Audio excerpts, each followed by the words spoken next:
You look stunning. You're wearing my favorite dress. Come on. And your boots. We need more dresses like this. So I can show off my boots so I look like a fake farmer. Anyway, I don't know what I wrote because it was like 3:10 a.m. What did I write?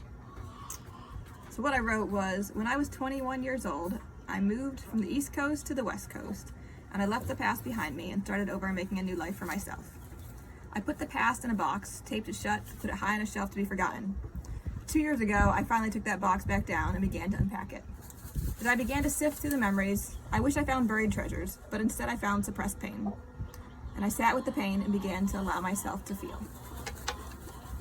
The truth is, the pain has always been there. Even though I try to push it down, it still affects me.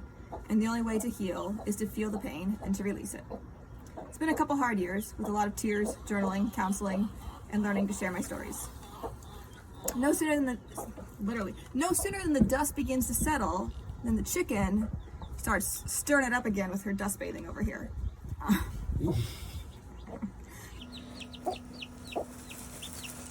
No sooner than the dust begins to settle, it gets stirred up again, and we go deeper into another layer of pain. Deeper past the tears to feel the hurt, anger, betrayal. But now I'm awake.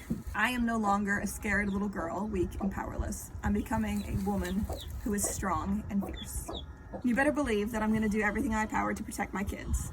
I don't want them to go through what I went through. So I've set boundaries to protect myself and protect my kids from the one who abused me, and the one who's tried to convince me that in order to be a godly parent, I need to hit my kids until they cry, break their will, and beat them into submission. And no amount of lectures or quotes from parenting books or twisted Bible verses will convince me that it is my duty to abuse my children. I have experienced a mother's abuse, but my kids are going to experience a mother's protection. I read a quote which said, "No one loves to spank their kids as much as Christian parents love to spank their kids." It's like, yeah, okay, that's interesting. And I'm assuming that most child abuse involves parents who are on drugs, alcohol, and have their own unresolved trauma and are taking out their anger on their kids. And then there are Christian parents, sober, calm, cool, and collected, while they beat their kids, not out of anger, but out of love. And if that's what love looks like, I don't want it.